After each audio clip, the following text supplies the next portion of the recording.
दोस्तों, मैं शैलेश कुमार और आप मेरे साथ देख रहे थे फंक्शन। तो हमारे फंक्शन के ऊपर काफ़ी क्लिप आ चुकी है, उनको अच्छे से देखें, समझें और आगे बढ़ने की पूरी कोशिश करेंगे। देखो, मेरे पास है बाउंडेड फंक्शन, अनबाउंडेड फंक्शन। आज से पहले आपने पढ़ा था क्या?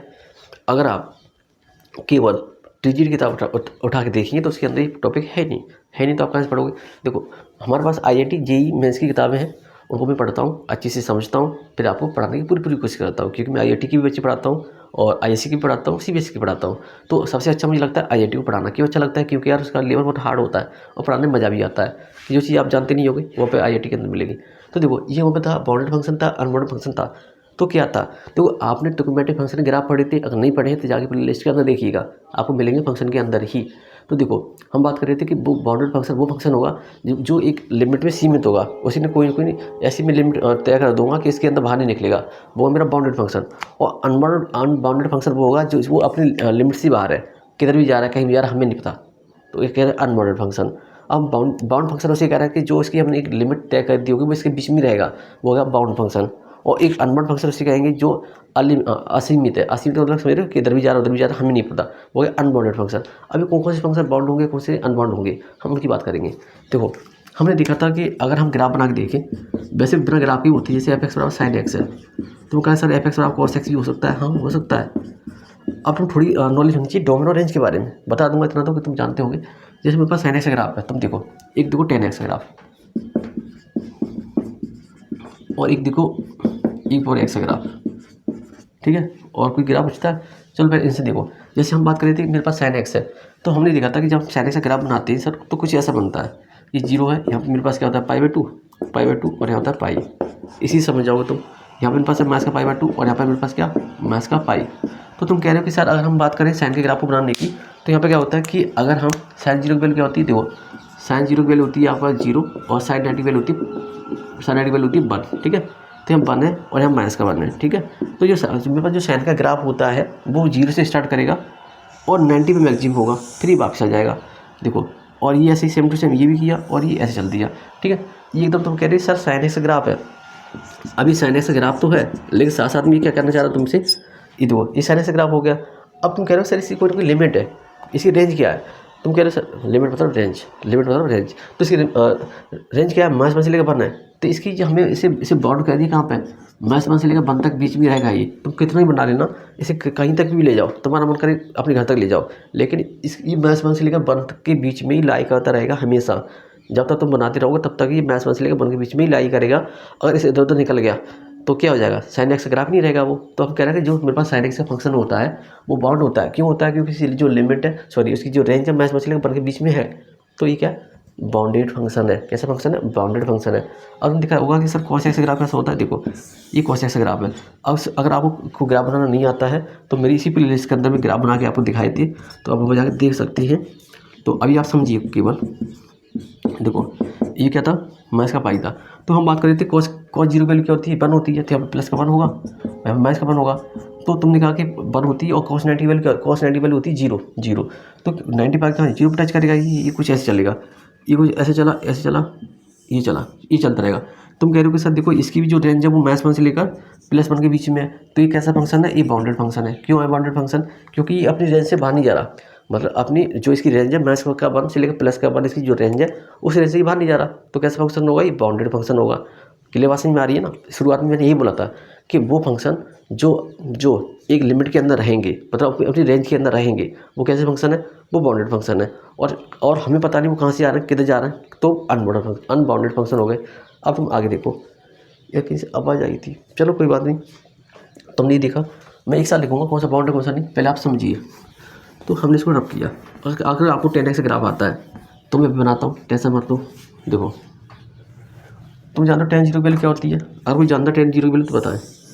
जैसे हमने ग्राफ बनाया, ये जीरो हो गया, ये पाई/2 हो गया और ये पाई हो गया, ठीक है। ये माइनस का पाई/2 और ये क्या हो गया? माइनस का पाई। और हमें पता है कि tan जीरो की वैल्यू क्या होती है। देखो, tan जीरो की वैल्यू नहीं पता तो sin जीरो की वैल्यू 0 और cos जीरो की वैल्यू 1, तो क्या है 0। तो tan जीरो की वैल्यू 0 होती है और tan 90 की वैल्यू क्या होती है? नॉट डिफाइंड, इनफाइनाइट, ठीक है। तो तुम क्या किया कि tan 90 की वैल्यू तो अनडिफाइंड है, मतलब इनफाइनाइट है। तो हम कह रहे थे कि अगर ऐसा है तो tan 90 मतलब यहाँ से कहीं से आ रहा होगा ग्राफ, ये आया 0 से निकलता हुआ ये चला गया, ठीक है। तो इस तरह से कहीं ना कहीं ये ग्राफ चला जाएगा। तो तुम्हारा ये कहना है कि सर देखो हम इस ग्राफ के बारे में कह रहे हैं कि सर हमको ये पता नहीं है कि ग्राफ कहाँ से आ रहा है, लेकिन हम ये कह रहे हैं कि जीरो से निकल के गया है। तो जो इसकी जो रेंज है तो तुम बता सकते हो इसकी रेंज क्या है। देखो इसकी रेंज जो थी वो जैसे क्या थी, इसकी रेंज गौर से देखो, जैसे ये ग्राफ कहाँ से ऊपर से आ रहा है, तो कहाँ से ऊपर से आ रहा है तुम मुझे बता सकते हो कहाँ से आ रहा है। तो बोले सर हमें नहीं पता कहाँ से आ रहा है। और ये कहाँ तक जा रहा है, क्या बोले सर हमको नहीं पता कहाँ तक जा रहा है। तो जैसे ऐसे तुमको कोई क्वेश्चन मिले कि हमको नहीं पता है कि कहाँ से आ रहा है और कहाँ से जा रहा है, तो हम कहते हैं कि वो अनबाउंडेड फंक्शन है। कैसा फंक्शन, अनबाउंडेड फंक्शन है। तो इस ग्राफ के बारे में डीप में नहीं जा रहा हूँ, अभी मैं केवल बाउंड और अनबाउंड पर रह रहा हूँ। तो ध्यान रखना, देखो ये तुम बताओ कहाँ से आ रहा है, कि सर हमको नहीं पता है कहाँ से आ रहा है। और इस बताइए सर कहाँ जा रहा है, कि हमको नहीं आइडिया कि कहाँ जा रहा है। तो हम कह रहे हैं ये कैसा फंक्शन है, अनबाउंडेड फंक्शन है। कैसा फंक्शन है, अनबाउंडेड फंक्शन है। अब तुम आ जाओ अगले वाले ग्राफ पे, तो एक ही बनाऊंगा, ज़्यादा नहीं बनाऊंगा। तो ऐसा था कि ऐसा ना, अगर तुम फंक्शन पढ़ रही हो और तुम ग्राफ बनाना नहीं आता तो तुमसे ख़राब इंसान कोई है नहीं इस दुनिया के अंदर, क्योंकि तुम उसकी डेप्थ में गए ही नहीं, बस ऊपर से पढ़ रही है, रट्टा मार लिए, उससे कुछ नहीं होगा मेरे भाई। क्योंकि उससे बस आप एग्ज़ाम पास कर लोगे लेकिन नॉलेज कुछ नहीं होगी। तो इसलिए कह रहा हूँ कि हर एक पॉइंट को ध्यान से देखते रहें। देखो हमारे पास ये है, और हमने बोला था कि एफ एक्स बराबर कोसेक एक्स का ग्राफ बना रहा हूँ, कोसेक एक्स का, और कोसेक एक्स का उल्टा होता है साइन का। तो क्या मैं साइन ग्राफ उल्टा कर दूँ? क्या ये बात तुम्हारी सही है? एकदम गलत है, सरासर गलत है। ऐसे नहीं करेंगे। तो कैसे करेंगे कि हम बता था कि जो साइन है प्लस का 1 है और यहाँ पर माइनस का 1 के बीच में इसकी क्या होती थी, रेंज होती थी। अभी बात हो रही है यहाँ पे कि अगर हमारे पास ऐसा हो, और साइन ग्राफ कैसा होता है आपको थोड़ा आइडिया देता हूँ। देखो ये साइन ग्राफ है तुम्हारे पास, ये ग्राफ है साइन का, ठीक है। आपको कैसा दिखता है वो मुझे नहीं पता। देखो ये ऐसा ग्राफ है। अब हम कह रहे हैं कि हमें चाहिए कोसेक का, तो कुछ नहीं करना होता, ये इसको तुम थोड़ा ऐसा कर लो, कर लिया तुमने। तो ये ग्राफ में बनाए हुए पीछे, हो सकता है आपको यहाँ ना दिखे यार, दिखाना पड़ेगा। तो तुम्हें कुछ नहीं करना। अब तुम्हें इसके ऊपर क्या कर देना, पहले तो लाइन करनी है, थोड़ा अच्छा लगे आपको। ये हमने लाइन कर दी, ठीक है। अब जैसे नीचे भी लाइन की होगी, मान लेना इसकी कट ऐसे जाती थी। तो यहाँ पे हम कोसेक का ग्राफ बना रहे हैं, तो कुछ नहीं करना होगा, हमको क्या करना है इसके ऊपर ये, और एक साइड इस साइड ये, ठीक है। तो तुम भी देखोगे कि सर अभी नहीं, अभी अब देखना, अब देखिएगा। अब मुझे बताओ, ये है एफ एक्स कोसेक एक्स का ग्राफ है। ये सब जो रेड वाले ना, रेड वाला पेन से जो मार्क जो निशान बनाए हुए वो सब हटा दिए मैंने, ठीक। अब तुम मुझे ये बताओ कि तुम इसके बारे में क्या कहोगे। ये एफ एक्स कोसेक एक्स का ग्राफ है, कोसेक का ग्राफ है। तो बताइए ये कहाँ से आ रहा था और किधर को जा रहा है। तुम कहोगे सर हमको ये तो पता है कि 1 पर टच कर रहा है, ये तो कहोगे सर ये -1 पर टच कर रहा है, लेकिन तुम ये नहीं डिसाइड कर पा रहे ये किधर से आया है और किधर को जा रहा है, किस वैल्यू से स्टार्ट हुआ। जैसे 5 से हुआ, 2 से हुआ, या 3 से हुआ, 4 से हुआ। अब बोलोगे हम नॉट डिफाइन, मतलब इनफाइनाइट कह रहे हो। तो इनफाइनाइट कह रहे हो तो कौन सी वैल्यू है वो जहाँ से इनफाइनाइट हुआ, हमको नहीं पता।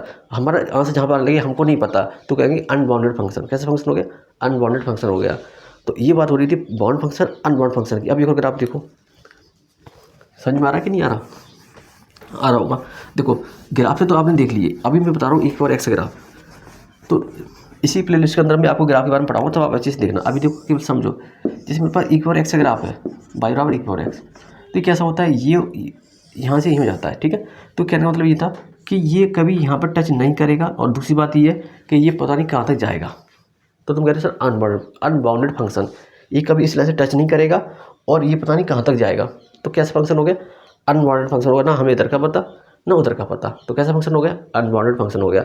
अब बात हो रही होगी सर कि अब अलजेब्रा कैसे करोगे फंक्शन का, जब अलजेब्रिक वैल्यू लेंगे तो कैसे बताओगे कि बाउंडेड है कि अनबाउंड है। देखो जैसे मान लो मैंने क्या लिया, हमने लिया, देखो पहले तो बता देता हूँ यहाँ पर कौन सा फंक्शन बाउंड है कौन सा नहीं था, हम अलजेब्रा के ऊपर आएंगे। देखो हमने बोला था एफ एक्स बराबर मेरे पास साइन एक्स हो और कॉस एक्स हो, ठीक है। ये कैसे फंक्शन, ये बाउंड है, क्योंकि इनकी जो रेंज है वो -1 से लेकर +1 के बीच है। और एफ एक्स बराबर tan x cot x cosec x sec x, और भी बचा नहीं, कोई नहीं बचा। ये अनबाउंडेड। अब एक और हमारे पास कॉन्सेप्ट रहता है कि इसका एफ एक्स बराबर क्या हो, ई पावर एक्स हो, ई पावर माइनस का एक्स हो, और लॉग वाले फंक्शन लॉग एक्स हो, और लॉग ए और लॉग एक्स। यहाँ पर एक कम ज़्यादा होता है, कोई सा एक छोटा बड़ा, ठीक है। तो ये कैसे फंक्शन है, ये सभी अनबाउंडेड फंक्शन है। ये वाला कैसे फंक्शन है, ये अनबाउंडेड फंक्शन है, ध्यान रखिएगा। तो तुम्हारा एग्जाम क्वेश्चन पूछेगा कैसे, तुम्हें 4 ऑप्शन दे देगा, tan x cot x cosec x और sin x। बताइए कौन सा बाउंडेड फंक्शन है, बताइए कौन सा बाउंडेड, तो बोला sin x बाउंडेड फंक्शन है। बहुत सिंपल सी बात है ना। अगर आता होगा तो, नहीं आता तो कोई बात नहीं। तो अब बात आती है अलजेब्रा का फंक्शन कैसे निकालेंगे, बता पाएंगे कि वो बाउंड है कि नहीं। देखो हमें कुछ नहीं करना होगा, आप डोमेन कैसे निकाल देते। अगर हम अलजेब्रा की वैल्यू की बात करें, जैसे मान लो मेरे पास क्या लिखा है 1/2x -1 लिखा है, तुम कहोगे सर अगर हम 2x -1 करें 0, 2x के आगे 1 आ गया, x आगे 1/2। देखो तुमने मेरे पास ये अलजेब्रा था, इसका फंक्शन का अलजेब्रा निकाला, तो ये 2x -1 है। अच्छा अलजेब्रा क्या होता है, प्लस माइनस मल्टीप्लाई डिवाइड, ये होते हैं सभी अलजेब्रा के अंदर आ जाते हैं। जब मैं अलजेब्रा बोलूँ तो आप इसको समझ लेना, ठीक है। तो देखो हम अगर 2x -1 है, 2x -1 बराबर 0, 2x बराबर 1, तो x वैल्यू 1/2।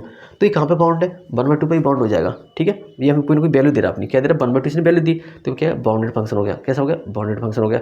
क्या कॉन्स्टेंट फंक्शन बाउंडेड होगा, हाँ सर वो बाउंडेड होगा। क्यों होगा, उसकी एक लिमिट है, वो अपनी उस वैल्यू से ऊपर नहीं जा रहा, मतलब जहाँ पे हमें लिमिट मिल जाए, क्या मिल जाए, उसकी लिमिट मिल जाए, मतलब लिमिट मतलब रेंज मिल जाए कि इससे बाहर नहीं जाएगा। तो बाहर नहीं जाएगा तो कैसा फंक्शन, बाउंडेड फंक्शन। और कोई अपनी लिमिट से रेंज से बाहर चला गया तो अनबाउंडेड फंक्शन। हमें जहाँ पर जवाब मिल जाए कि ये पता नहीं कहाँ से शुरू हुआ और कहाँ पर ख़त्म होगा, तो हम कह देंगे अनबाउंडेड फंक्शन। और जहाँ पर हमें जवाब मिल जाए कि यहाँ से शुरू हुआ और यहाँ पर ख़त्म हो रहा है, तो बाउंडेड फंक्शन। बस इतनी छोटी सी बात थी, आप इसको समझेंगे और समझने के बाद पढ़ेंगे और फिर पढ़ाएंगे, आपको भी बहुत मज़ा आएगा, जैसे मुझे पढ़ाने में बहुत मज़ा आता है। ठीक है, अब मिलते हैं आपको नेक्स्ट वीडियो के अंदर।